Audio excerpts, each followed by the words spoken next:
7-year-old Lily hasn't spoken a word since her father's tragic death, until the day a ruthless businessman tries to take the one thing she has left, his loyal K-9 partner, Rex. At a high-stakes auction with bids soaring into the thousands, Lily does the unthinkable. She stands, clutching her shattered piggy bank, and speaks for the first time in 5 years. "He's not just a dog," she whispers. "He's all I have left of my dad." But what no one knows is that Rex holds a deadly secret, one that powerful men are willing to kill to keep buried. Now, with a reclusive rancher's help, Lily and her mother must fight to expose the truth before the past silences them forever. The sharp crack of the auctioneer's gavel echoed through the packed hall of the Willowbrook Community Center. 7-year-old Lily Foster clutched her blue ceramic piggy bank tightly, the coins inside rattling softly as tears blurred her vision.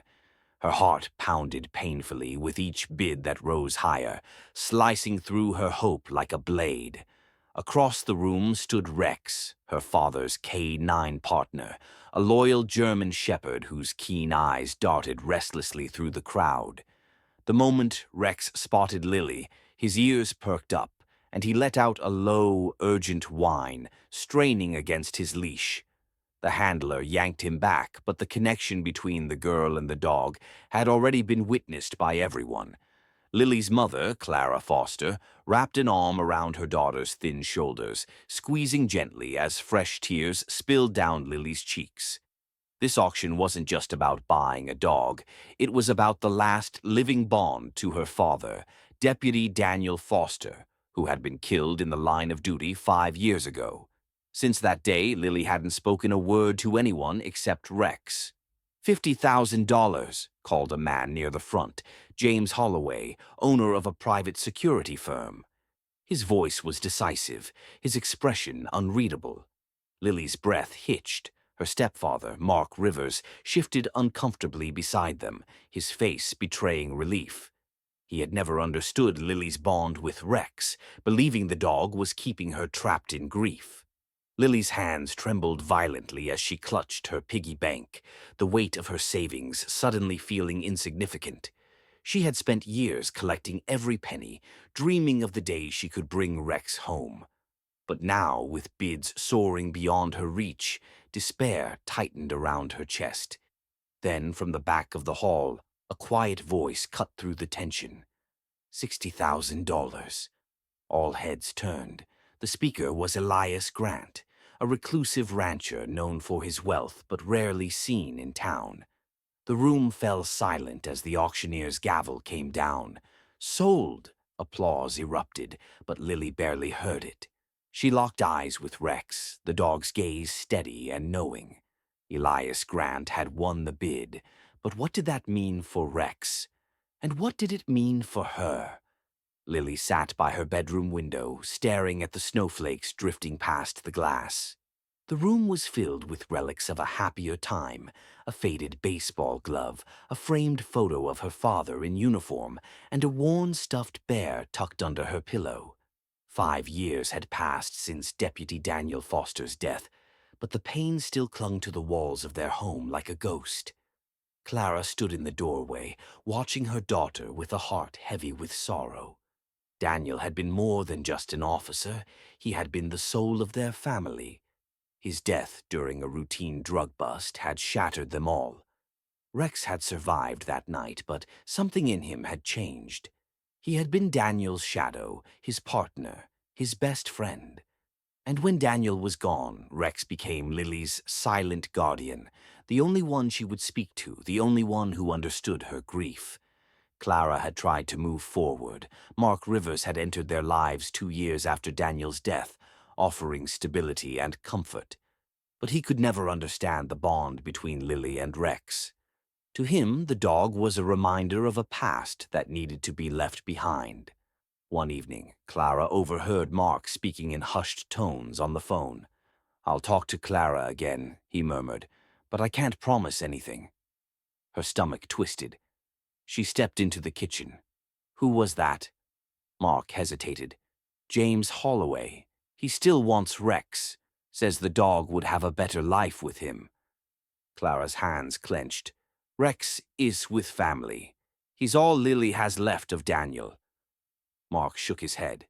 Clara, she hasn't spoken a word in 5 years. Maybe letting go of Rex is what she needs. Before Clara could respond, her phone buzzed, an unknown number. She answered cautiously. Mrs. Foster? A deep, unfamiliar voice greeted her. This is Elias Grant. We need to talk. The next afternoon, Clara sat across from Elias Grant in a quiet corner of the Willowbrook diner. The rancher's sharp eyes held an intensity that made her uneasy. I know you're wondering why I intervened in the auction, he said, stirring his coffee slowly. But Holloway's interest in Rex isn't just about business. Clara tensed. What do you mean? Elias leaned forward.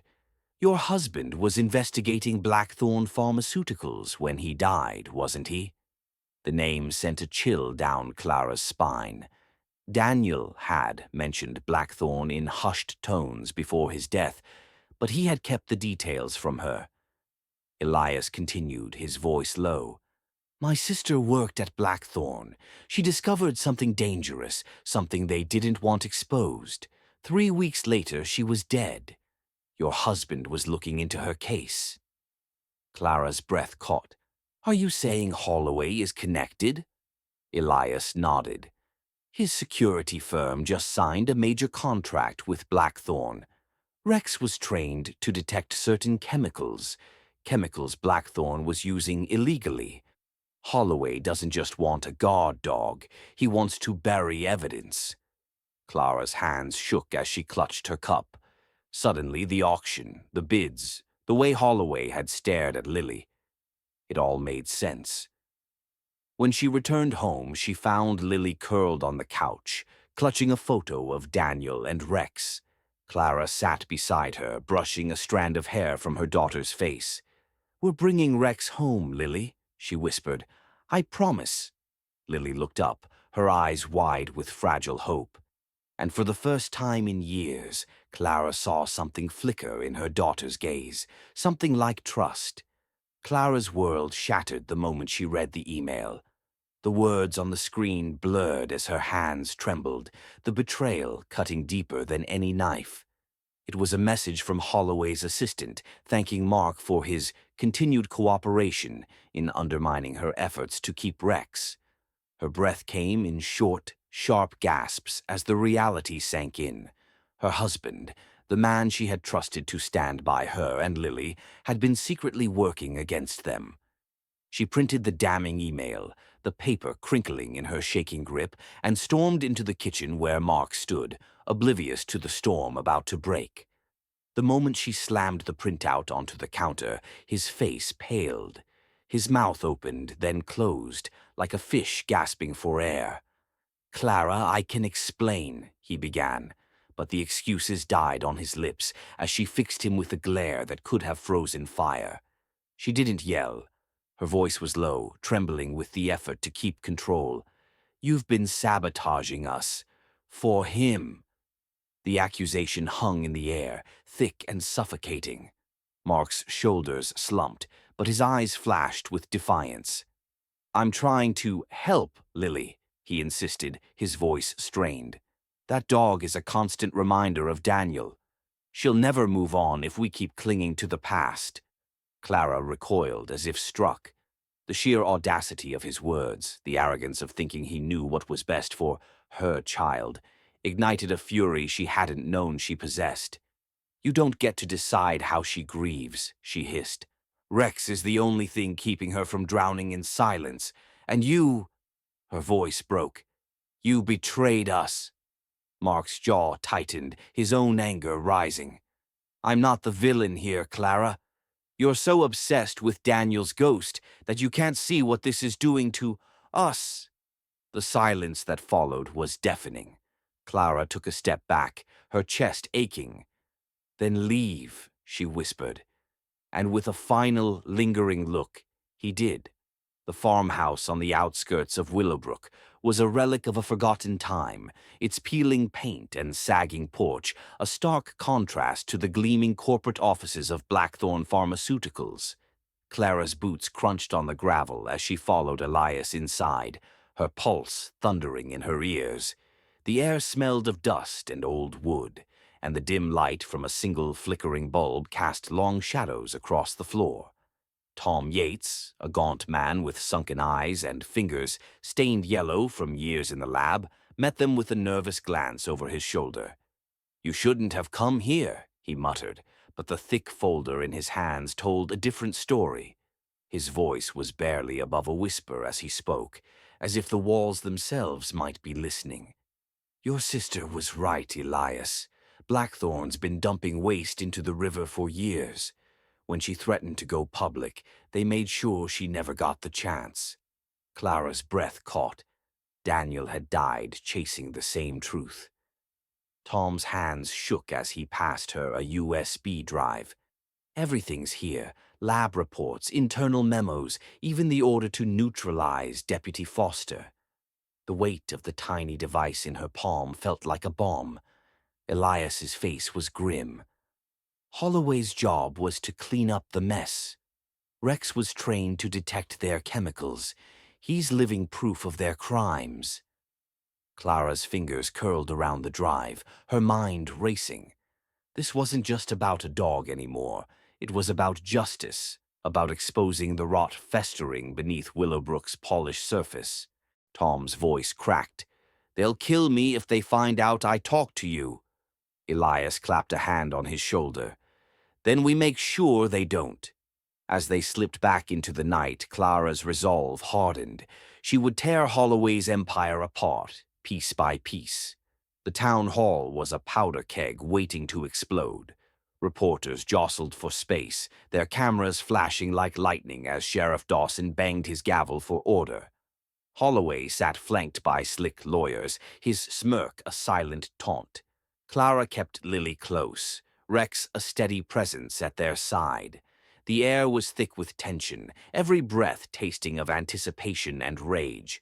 When Holloway's lawyer stood, his voice dripping with condescension, Clara's nails bit into her palms. "A child cannot be responsible for a highly trained K-9, he declared, as if Lily were a stranger and not the girl who had loved Rex since she could walk. "It's a liability," the crowd murmured, but before Clara could retort, a small voice cut through the noise. "Rex protects me." Every head turned. Lily stood, her tiny frame trembling but her voice clear as a bell. "Like he protected Daddy." The room held its breath. Even Holloway's smirk faltered. Elias seized the moment, striding forward with the USB drive held high.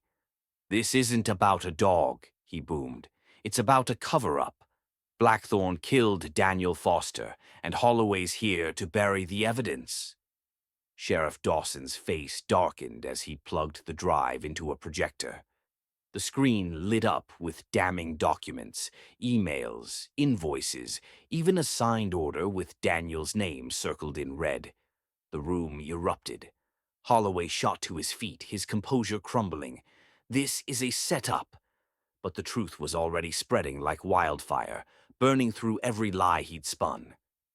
As the sheriff motioned for his deputies to detain Holloway, Clara pulled Lily into her arms. Rex pressed against them, his tail thumping once, as if to say, "We won." 1 year later, the first snow of winter dusted the quiet streets of Willowbrook. Inside the Foster home, laughter echoed, a sound that had been absent for too long. Lily stood at the front of her third-grade classroom, Rex sitting loyally by her side. Her palms were sweaty, but the weight of her father's compass in her pocket steadied her. "My project is about heroes," she announced, her voice clear and strong. The other children leaned forward, captivated. "Not just the kind in stories, but the real ones, like my dad." She clicked a button, and a photo of Deputy Daniel Foster in uniform flashed on the screen. Rex let out a soft woof, as if in agreement. She told them about bravery, about sacrifice, and finally, about the dog who had saved her when she thought she was lost forever. When she finished, the room erupted in applause. After school, Clara and Mark, who had spent months earning back their trust, waited at the gates. Rex bounded ahead, his tail wagging as Lily ran toward them, her cheeks flushed with excitement. "You were amazing," Clara said, squeezing her tight. Mark ruffled Lily's hair. "Next time, maybe Rex can do the talking, huh?" Lily giggled, a sound so bright it melted the last of the winter's chill. As they walked home, Rex trotted between them, his head held high. Some bonds could never be broken, some love never faded, and sometimes the quietest voices carried the loudest truth.